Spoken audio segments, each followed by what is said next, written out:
Hello everyone, उम्मीद है कि आप सब खैरियत से होंगे। मैं हूं आपका इंस्ट्रक्टर यासीन अहमद और आज हम अपनी सी शार्प की जो वीडियो सीरीज़ है हमारी, उसकी हम क्लास नंबर 9 जो है वो स्टार्ट करने जा रहे हैं। जिन लोगों ने मुझे इस वीडियो से ज्वाइन किया है, मेरी आपसे रिक्वेस्ट है कि प्लीज़ हमारी जो पिछली तमाम वीडियोज़ हैं वो लाजमी फॉलो करते हुए आएँ, क्योंकि बेसिकली हम जो है वो सी शार्प की कोर्स आउटलाइन को फॉलो कर रहे हैं, बिल्कुल बेसिक से एडवांस लेवल की। तो बेसिकली हर वीडियो जो है वो एक प्रीवियस वीडियो पर डिपेंडेंट है, तो बेहतर ये है कि आपकी बेसिक क्लियर होनी चाहिए और फिर आप आगे की जो टॉपिक्स हैं उन पे बेसिकली चलें। और जिन लोगों ने अभी तक हमारे चैनल को सब्सक्राइब नहीं किया, मेरी आपसे रिक्वेस्ट है कि प्लीज़ हमारे चैनल को सब्सक्राइब करें, हमारी वीडियोज़ को शेयर करें ज़्यादा से ज़्यादा उन लोगों के साथ जो बेसिकली आप ये समझते हैं कि जो नीडी हैं और जिन तक ये कंटेंट जो है वो कन्वे होना चाहिए। अब हमने बेसिकली ये देख लेते हैं कि अब हमारी जो कोर्स आउटलाइन है उसमें आज हमने क्या पढ़ना है। तो जनाब चलते हैं अपनी कोर्स आउटलाइन की तरफ और देख लेते हैं कि आज बेसिकली क्या है पढ़ने के लिए। लास्ट जो हमारी वीडियो सीरीज़ रही, उसमें जो हमारी लास्ट वीडियो थी उसमें हमने काफ़ी डिटेल में हमारे जो ऑपरेटर्स हैं उन्हें समझा था और ग़ालिबन वो काफ़ी डिटेल और बहुत इंपॉर्टेंट वीडियो रही, जिसमें हम लोगों ने जो ऑपरेटर्स हैं उनकी हर टाइप को लेकर हमने बेसिकली उसका एक प्रैक्टिकल किया था। और सेम इसी तरह आज हम अपनी स्टेटमेंट्स के बारे में हम बात करेंगे कि बेसिकली स्टेटमेंट्स जो है वो क्या होती हैं।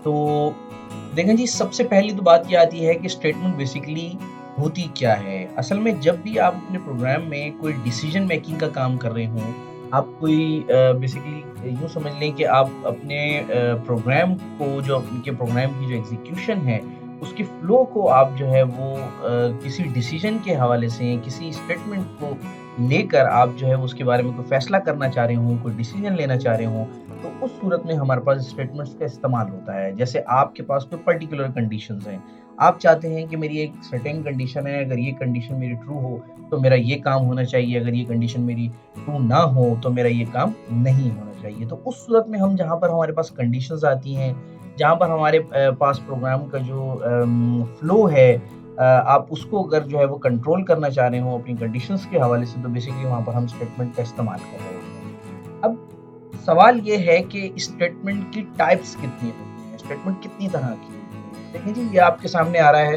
बेसिकली हमारे पास टोटल 4 तरह की स्टेटमेंट्स हैं, जिसमें हमारे पास इफ और एल्स की स्टेटमेंट है, और एक हमारे पास जो है वो मल्टी इफ की स्टेटमेंट है, जिसको हम एल्स इफ कहते हैं, इसको हम मल्टी इफ भी कहते हैं, और एक हमारे पास जो है वो स्विच केसेस है। बेसिकली हर जो कंडीशंस आप बना रहे होते हैं उसकी एक पर्टिकुलर यूँ समझ लें कि रिक्वायरमेंट है, तो आप उसको उस हिसाब से जो है वो यूज़ कर रहे होते हैं। तो मैं जिस तरह से लास्ट वीडियो में भी हमने देखा कि हमने हर ऑपरेटर की एक वीडियो अलग बनाई और हमने उसकी जो एग्ज़ाम्पल है उसे हम लोगों ने एक पर्टिकुलर एक जो है वो कोड के साथ और एक कंडीशंस के साथ हम लोगों ने एक यूँ समझ लें फ्लो के साथ, या एक रिक्वायरमेंट कह लें आप रियल टाइम की, उसके साथ हम लोगों ने जो वीडियोस थी उसके प्रैक्टिकल को परफॉर्म करके देखा। तो अब सेम इसी तरह जो हमारे पास स्टेटमेंट्स हैं, बेसिकली हमने इसके प्रैक्टिकल को वन बाय वन करके हम परफॉर्म करके देख लेते हैं कि आया कि स्टेटमेंट हमारे पास क्यों इस्तेमाल होती हैं और इसका हम इस्तेमाल जो है वो कहाँ करते हैं। और इसी में हमारे पास जो लास्ट टाइम मैंने आपको ऑपरेटर समझाए थे, इसी में आप उन ऑपरेटर्स को रिवाइज भी कर सकते हैं, या इसी में आप उन ऑपरेटर्स का बेहतर तरीके से यूटिलाइज भी समझ सकते हैं। तो चलते हैं जी, देखते हैं अपने प्रैक्टिकल की तरफ। तो जनाब विजुअल स्टूडियो हमारे पास ओपन हो चुका है और हम स्टार्ट करने जा रहे हैं अपना प्रैक्टिकल। और प्रैक्टिकल स्टार्ट करने से पहले सेम हर वीडियो की तरह मैं आपको जो सजेस्ट करता हूँ, जल्दी से अपनी कॉफ़ी गर्म कर लें और लाइव म्यूज़िक का भी इंतज़ाम कर लें, क्योंकि इस बार हमने जो बेसिकली जो टॉपिक हमने समझना है वो बहुत ही इम्पोर्टेंट और हर प्रोग्रामिंग लैंग्वेज में यूज़ होने वाला टॉपिक है। तो बेहतर ये है कि इसको ज़रा तरीके से और ध्यान से समझें। तो देखिए जी, सबसे पहले हमारे पास जो स्टेटमेंट है वो बेसिकली इफ स्टेटमेंट है, और हमें ये देखना है कि इफ स्टेटमेंट को हम किस तरह से यूज़ करते हैं और किस पर्पस के लिए बेसिकली इसको इस्तेमाल किया जाता है। तो एक छोटा सा केस है, यूज़ केस बना लेते हैं। जैसे लेट्स सपोज़ मैं ये कहता हूँ कि अगर मुझे यूज़र ने कंसोल से कोई भी वैल्यू दी और उस वैल्यू में अगर मेरे पास यूज़र ने 10 एंटर किया, तो मैंने जो रिस्पॉन्स में, यानी कि जो कंसोल पे मैं प्रिंट करवाऊँगा, वो मैं प्रिंट करवाऊँगा कि जी मुझे आपका जो 10 नंबर है वो मिल गया। अदरवाइज़ मैं ये प्रिंट करवाऊँगा कि मुझे जो रिक्वायर्ड नंबर है वो नहीं मिला। तो देखें जी, मेरी कंडीशन क्या है कि मुझे बेसिकली यूज़र से 10 नंबर चाहिए और वो मैंने इसको अपने पास मैच करवाना है। तो चलते हैं जी, जल्दी से इसको प्रोग्राम को बना लेते हैं अपने पास। मैंने कहा इंटीजर ए, क्योंकि मुझे नंबर रिक्वायर्ड है इसलिए मैंने एक इंटीजर जो है वो डिक्लेयर किया और मैंने यहाँ पर कंसोल में मैंने यूजर से जो है वो प्रिंट करवा लिया कंसोल डॉट राइट लाइन। ये मैंने एक मैसेज जो है वो कंसोल पे यूजर को प्रिंट कर दिया कि भाई मुझे जो है वो आप एक नंबर जो है वो इंटर करें। मैंने लिखा प्लीज इंटर अ नंबर, और इस नंबर को मैं, जो मेरा वेरिएबल इंटीजर ए है, इसमें मैं क्या करूंगा, मैं इसमें रीड लाइन कर लूंगा। सिंपल। तो देखिए जी, एक चीज सबसे इंपॉर्टेंट है, ये आप जानते हैं, मैं ऑलरेडी जो है वो समझा भी चुका हूँ अपनी वीडियो में, हम इसको जो है वो लिख भी चुके हैं और देख भी चुके हैं कि जब भी आप जो कंसोल से डेटा लेते हैं तो आप बेसिकली वो जो डेटा आपको मिल रहा होता है वो बेसिकली स्ट्रिंग शेप में मिल रहा होता है, वो स्ट्रिंग फॉर्मेट में, यानी कि हमारे पास जो डेटा आ रहा होता है उसकी डेटा एक स्ट्रिंग होती है। तो हमें इंटीजर में डेटा पास करने के लिए जो भी कंसोल से डेटा लेना होगा उसको सबसे पहले हमें क्या करना पड़ेगा, कन्वर्ट करना पड़ेगा। और आपने ऑलरेडी हमने इस प्रैक्टिकल को जो है वो कवर भी किया था, और अगर आप ने वो वीडियो मेरी नहीं फॉलो की हुई तो आप प्लीज उसको लाजमी फॉलो करें, जिसमें हम लोगों ने बेसिकली टाइप कास्टिंग जो है वो की थी। इसको हम कहते हैं टाइप कास्टिंग करना। तो देखिए जी, कंसोल से मेरे पास जो डेटा आया वो स्ट्रिंग में आया, मैंने उसको कन्वर्ट किया इंटीजर में और मैंने अपने वेरिएबल ए को पास कर दिया। अब मेरी जो कंडीशन थी वो कंडीशन मेरी ये थी, मैंने कहा कि अगर मेरा ए जो है वो बराबर हो जाए, कंपैरिजन ऑपरेटर का इस्तेमाल किया, लास्ट टाइम ही हमने ये यूज किए हैं, 10 के, तो बेसिकली ये मैसेज प्रिंट कर दो, वरना एल्स में जो हमारा दूसरा ऑपरेटर है उसमें मैंने दूसरी कंडीशन प्रिंट करनी है। तो देखिए जी, यहाँ पर मैंने इफ का इस्तेमाल किया, मैं अभी सिर्फ इफ का इस्तेमाल करता हूँ, एल्स का इस्तेमाल नहीं करता। मैं नहीं चाह रहा कि मैं आपको दो जो स्टेटमेंट्स हैं वो एक साथ पढ़ाऊं, मैं आपको एक एक करके बताना चाह रहा हूँ। तो देखिए जी, मैंने यहाँ पर क्या किया, मैंने कहा कि अगर a जो है वो इक्वल हो जाए 10 के तो ये काम करो। अब देखिए जी, a जो है वो 10 के इक्वल होने के लिए ये नीचे मुझे एक एरर जनरेट करके दे रहा है कि आप जो a को मैच करने जा रहे हैं, बेसिकली इन दोनों की डेटा टाइप मैच ही नहीं हो रही। उसकी वजह ये है क्योंकि देखिए जी, 10 जो है वो आपने डबल कोट्स में डाल दिया जो कि एक स्ट्रिंग है, और a जो है वो आपने इंटीजर करके डाल दिया। हाँ, अगर आप यहाँ इसको कन्वर्ट ना करते और डायरेक्टली वैल्यू a में पास करते तो फिर a जो है वो एक स्ट्रिंग होता। लेकिन अभी मसला ये है कि आपने इसको इंटीजर में कन्वर्ट कर दिया। तो जब इंटीजर में एक वैल्यू है ऑलरेडी, तो आपको इसे बेसिकली डबल कोट्स में नहीं रखना। तो अब ये देखिए कि a इज इक्वल टू 10, मैंने कहा अगर a जो है वो 10 के इक्वल हो तो आपने सिंपल क्या करना है, मुझे एक मैसेज जो है वो कंसोल पे प्रिंट कर दो। कोई भी एक मैसेज आप प्रिंट करवा सकते हैं अपनी मर्जी के हिसाब से। आप यहाँ पे कोई, अगर आपने कोई प्रोग्राम एग्जीक्यूट करना है, कोई स्टेटमेंट यहाँ पे एग्जीक्यूट करनी है तो आप वो यहाँ पर कर सकते हैं। तो मैंने कहा कंसोल डॉट राइट लाइन के यस मुझे आपकी जो वैल्यू है मिल गई है। ठीक है जी, मैंने यहाँ पे लिख दिया सिंपल, यस मुझे आपकी वैल्यू मिल गई है। अगर a जो है वो 10 के इक्वल होता है तब हमारे पास ये काम होना चाहिए कि मुझे आपकी वैल्यू मिल गई है, अदरवाइज हमारे पास कुछ भी ना हो।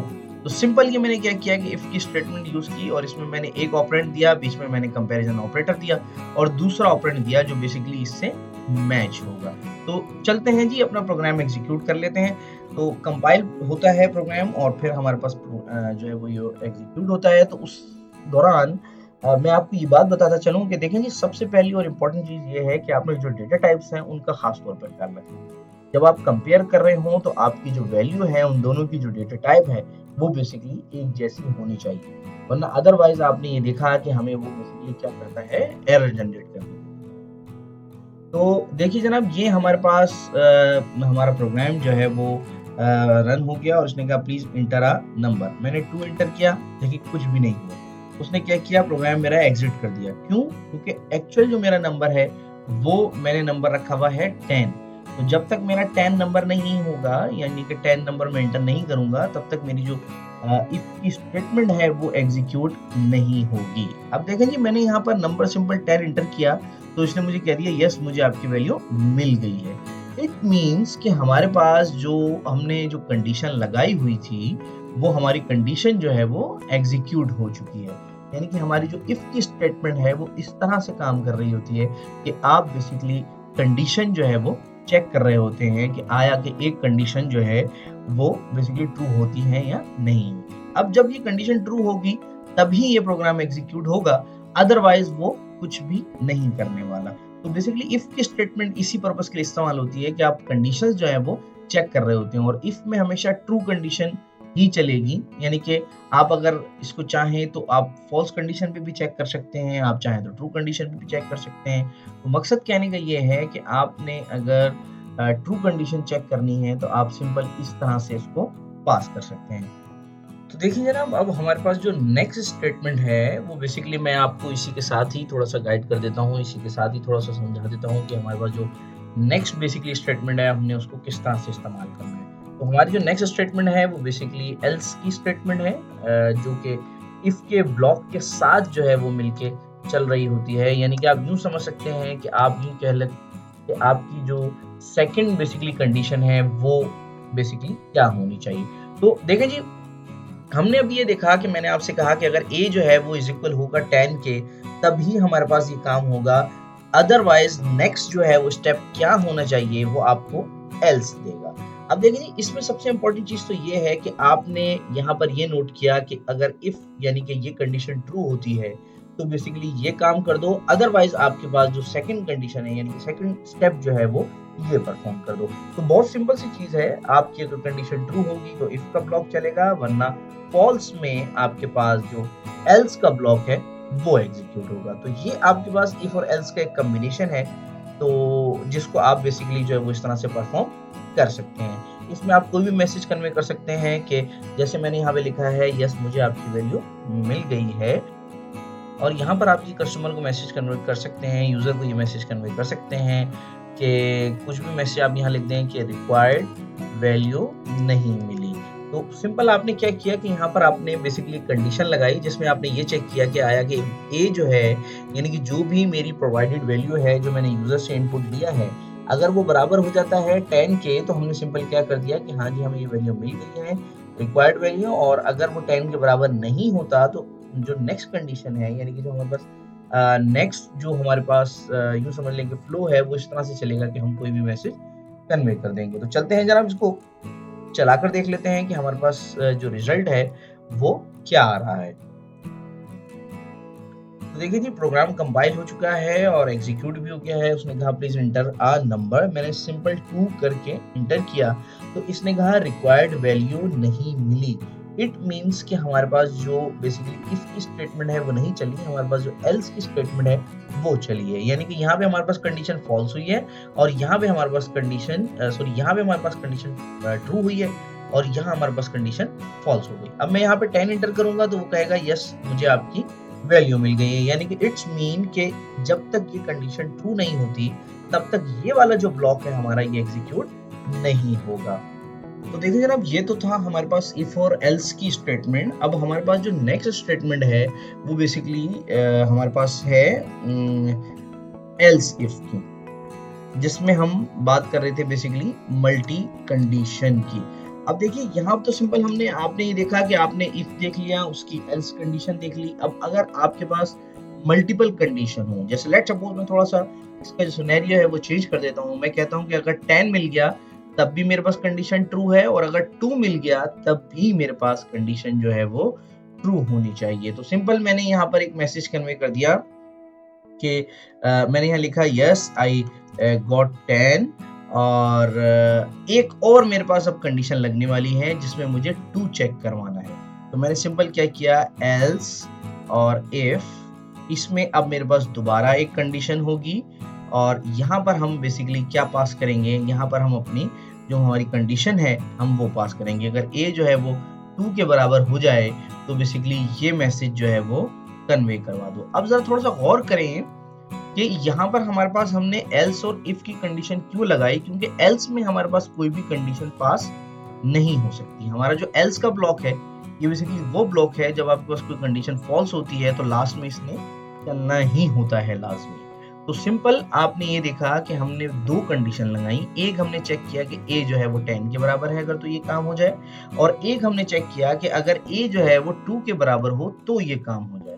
वरना जो लास्ट कंडीशन है हमारी, अगर इन दोनों में से कुछ और मिलता है तो हमारी जो लास्ट कंडीशन है जो लाजमी चलनी ही चलनी थी वो हमारी प्रिंट हो जाए। तो सिंपल हमने क्या किया कि हमने एल्स और इफ पहले देखा, इस बार हम जो है वो मल्टी इफ की तरफ जा रहे हैं। तो सिंपल मल्टी इफ की तरफ जाने से पहले आप ये देखिए कि ये प्रोग्राम मैंने एग्जीक्यूट किया है, तो जरा इसके रिजल्ट देखते हैं, फिर मैं आपको आगे मजीद समझाता हूँ। तो जैसे देखें जी, मैंने यहाँ पे लिखा 5 एंटर किया तो उसने कहा कि रिक्वायर्ड वैल्यू नहीं मिली। अब ये हमारी कंडीशन कौन सी चली है, एल्स की, क्योंकि हमारे पास दोनों जो कंडीशंस थी वो बेसिकली ट्रू नहीं हुई।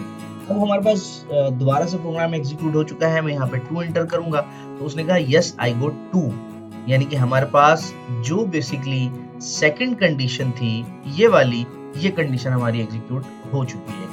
इसी तरह से आप मल्टीपल कंडीशंस लगा सकते हैं। जैसे लेट्स सपोज मैं दोबारा से इसी ब्लॉक को पकड़ता हूं और मैं कहता हूं कि इस बार 5 को भी चेक करवाओ, कि अगर आपके पास यहाँ पर 5 आ जाए तो भी ये वाला मैसेज जो है वो प्रिंट होना चाहिए, अदरवाइज ये एग्जीक्यूट हो जाए एल्स के ऊपर, ये एल्स के ऊपर ट्रांसफर हो जाएगी एग्जीक्यूशन। तो देखिए जी, यहाँ पर अब मैंने क्या किया, मैंने यहाँ पर 5 एंटर किया तो उसने कहा यस आई गॉट 5, यानी कि इट मींस कि हमारी ये वाली कंडीशन भी अब चलने लगी है। तो सिंपल 3 कंडीशन हमने डिफाइन की, एक हमने ये की, एक हमने ये की, और एक हमारी जो लास्ट कंडीशन थी वो ये वाली थी जिसमें हम लोगों ने बेसिकली 5 को मैच करवाया। 3 कंडीशन। इसी तरह से आप मल्टीपल जितनी चाहे कंडीशन लगा सकते हैं एल्स इफ में, आप इसी तरह से ब्लॉक डालते जाएंगे एल्स इफ का और कंडीशंस जो है वो अप्लाई होती चली जाएंगी। तो सिंपल आपने ये देखा कि आपने अभी तक इफ, एल्स और एल्स इफ जो मल्टी बेसिकली हमारे पास इफ है ये आपने देखा। इसी तरह से हमारे पास एक नेस्टेड इफ भी होता है।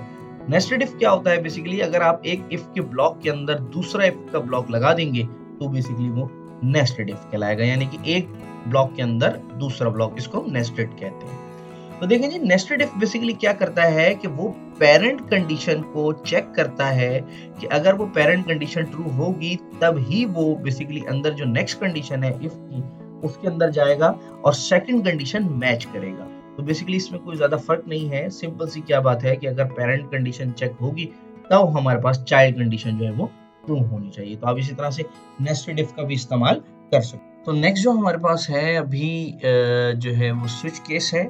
आपने ये देखा कि बेसिकली इफ क्या होता है, एल्स क्या होता है, और फिर उसके बाद आपने ये देखा कि हम मल्टी कंडीशंस जो है वो किस तरह से यूज करते हैं और किस तरह से जो है वो लगा सकते हैं। तो अब मैं सिंपल क्या कर रहा हूँ, इसी केस को जो आपने यहाँ टॉप पर देखा, इसी को मैं बेसिकली किस में कन्वर्ट कर रहा हूँ, स्विच केस में कन्वर्ट कर रहा हूँ। तो देखेंगे स्विच केस में कन्वर्ट करने का तरीका और इसका सिंटैक्स जो है वो स्विच केस का क्या है।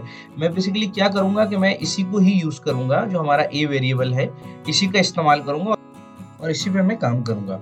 तो इस तरह से करते हैं कि जो हम लोगों ने सेम जो है वो प्रोग्राम लिखा है, यूजर से जो वैल्यू ली हुई है, तो उसी को हम बेसिकली कन्वर्ट कर लेते हैं इस पे। मैं सिंपल क्या कर रहा हूँ कि मैंने यहाँ पर स्विच केस लिखना शुरू किया और स्विच केस का सेंटेंस ये है कि बेसिकली आप इस तरह से स्विच डिफाइन कर रहे होते हैं, ब्रैकेट बता रहे होते हैं इसका कि आपने जो है वो वैल्यू जो है वो किन केसेस में लेनी है। असल में यहाँ पर जो वैल्यू डिफाइन की जा रही होती है बेसिकली वो केसेस के बिहाफ पर डिफाइन की जा रही होती है। जैसे आपने वहाँ पर मल्टी इफ का इस्तेमाल किया है, जिस तरह से आपने ये देखा कि उसकी मल्टी इफ ने जो है वो मल्टीपल डिसीजंस लिए हैं, इसी तरह से आपके पास यहाँ पर क्या हो रहा होगा, basically simple switch case define हो रहा होगा। तो मैं क्या करूंगा, स्विच केस में आपने यहाँ पर ए डिफाइन कर दिया। ये ऐसा क्यों किया ये मैं आपको बताता हूँ अभी। देखें जी, आपने ऊपर कंडीशन लगाई थी कि अगर ए जो है वो बराबर होगा 10 के तब ये काम होना चाहिए। तो मैंने यहाँ पर एक केस बनाया, मैंने कहा केस अगर जो है वो 10 हो तो बेसिकली ये वाला काम हो। अच्छा, कौन सा काम है, मैं सेम यही कोड यहाँ से कॉपी कर लेता हूँ और सिंपल जो है वो यहाँ पर मैं इसको पेस्ट कर देता हूँ और मैं यहाँ इसको यूज कर लेता हूँ कि मैं यहाँ पे सिंपल यहाँ से मैंने इसको ब्रेक कर दिया। अब ये देखिए, अगर इसको गौर से करिए, यहाँ पर क्या सिलसिला है, यहाँ पर यह सिलसिला है कि आपने सेम वही काम, आपने अगर कहा ए जो है उसमें वैल्यू 10 आ जाए, यानी कि ये इसके इक्वल हो जाए, तो बेसिकली ये कोड एग्जीक्यूट हो जाए। देखिए जी, स्विच केस में और इफ एल्स में फ़र्क मेजर ये है कि इफ एल्स जो है वो आपके पास बेसिकली बूलियन पे कंडीशन चेक कर रहा होता है, जबकि स्विच केसेस जो है वो आपके पास जो है वो नॉर्मल इंटीजर और स्ट्रिंग वगैरह के मैच पे केस कर रहे होते हैं, यानी कि जंप कर रहे होते हैं। और दूसरा इसमें मामला ये है कि आपने बेसिकली क्या किया कि आपको ये लगा कि आपका एक केस जो है वो अचीव हो गया है, तो आपने इसको यहाँ पे इस स्टेटमेंट को ब्रेक कर दिया ताकि ये आगे मज़ीद ना जा सके। अगर आप यहाँ पे ब्रेक नहीं लगाएँगे तो बेसिकली जितने भी आपने केसेस डिफाइन किए हैं ये सबको जनरली एक-एक करके मैच करेगा और लास्ट जो केस है जो हमारा इसमें होगा वो डिफ़ॉल्ट केस होगा। ये क्या करेगा कि वो आपका जो डिफ़ॉल्ट केस है उसे बेसिकली एग्ज़ीक्यूट कर देगा। तो देखें जी, जिस तरह से लास्ट में हमारे पास वहाँ पर एल्स आ रहा था, इसी तरह से यहाँ पर हमारे पास जो लास्ट है वो डिफ़ॉल्ट केस होगा जो कि ये है। और आपने यहाँ पे इसको प्रिंट करने के बाद अगेन आपने इसको ब्रेक करना है।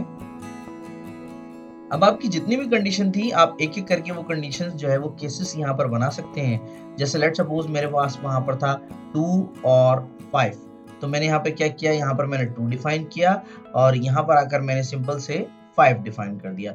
तो मैंने यहाँ पर कहा येस आई गॉट 2 और यहाँ पर मैंने कहा येस आई गॉट 5। तो देखिए जी, ये हमारे पास स्विच केसेस डिफाइन हो गए। अब हुआ क्या कि सिंपल आपका ये जो केस है, ये यहाँ पे क्या कर रहा है कि आपने एक स्विच बनाया जिसके अंदर आपने वैल्यू पास की, आपने कहा केस 10, आपने कहा केस 2, केस 5 एंड डिफ़ॉल्ट। अब यहाँ पर केस 10 बेसिकली क्या है, आपने कहा जो यहाँ पर आपने डिफाइन किया था कि a जो है वो इज़ इक्वल होना चाहिए 10 के। इसी तरह से हमारे पास जो दूसरा केस है, बेसिकली क्या था, a जो है वो इज़ इक्वल होना चाहिए 5 के। तो आपने कह दिया कि जो अगर a जो है वो 5 के बराबर होता है तो ये काम हो जाए। अब मैं ये काम करूँगा कि अपना ये जो कोड है यहाँ तक इसको कमेंट कर दूँगा और कमेंट करने का मेरा मकसद जो है वो बेसिकली क्या होगा, वो ये होगा कि हम जो केसेस हैं उस पे काम कर सकें। तो सिंपल अपना प्रोग्राम एग्ज़ीक्यूट कर लेते हैं, कंपाइल करते हैं और रन करके देख लेते हैं कि जी कोई एरर तो नहीं है। तो हमारा कोड जो है वो बेसिकली कंपाइल हो रहा है और रिज़ल्ट जनरेट होने पर ही हमें पता चलेगा कि हमने कोई गलती तो नहीं कर दी स्विच केसेस में। तो देखिए जी, ये प्रोग्राम हमारा एग्जीक्यूट हो गया और इसमें इसने हमें कहा प्लीज एंटर अ नंबर। मैं 5 प्रेस कर देता हूँ और उसके बाद मैंने एंटर किया तो उसने कहा yes I got 5। It means कि हमारा जो केस है वो एग्जीक्यूट हो चुका। तो देखिए जी, बेसिकली स्विच केसेस जो है वो थोड़ा-सा फास्ट है इफ एल्स के मुकाबले में कि अगर आपके पास मल्टीपल कंडीशंस हैं, आपने एक पूरी लिस्ट बनाई हुई है कंडीशंस की, तो बेसिकली स्विच केस जो है वो इससे बेहतर जो है वो परफॉर्मेंस परफॉर्म करेगा। इसी तरह आप स्विच केस में भी नेस्टेड स्विच केस इस्तेमाल कर सकते हैं। इसमें मल्टी स्विच केस का कॉन्सेप्ट नहीं होता। जिस तरह हमारे पास वहाँ पे मल्टी स्टेटमेंट का कॉन्सेप्ट था, यहाँ पर ऐसा कोई कॉन्सेप्ट नहीं है। आप नेस्टेड स्विच केस इस्तेमाल करना चाह रहे हैं, वो आप कर सकते हैं। तो सिंपल आपने ये देखा कि हमने जो स्टेटमेंट्स हैं, आज हमने उस पे काम किया।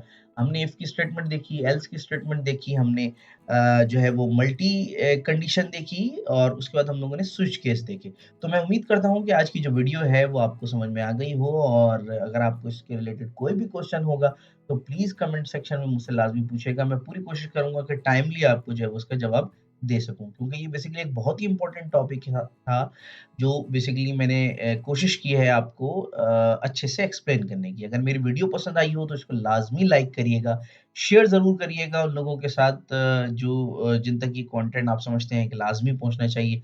हमारे चैनल को सब्सक्राइब करें, हमें सपोर्ट करने के लिए बेसिकली शेयर करें और बेल आइकन को लाज़मी प्रेस करिएगा ताकि तमाम आने वाली जो इस कोर्स से रिलेटेड या अदर कोर्सेज़ से रिलेटेड वीडियोज़ हैं, वो टाइमली आप तक पहुँच सकें। दुआओं में याद रखिए, अपना बहुत ख़्याल रखिए। अल्लाह हाफ़िज़।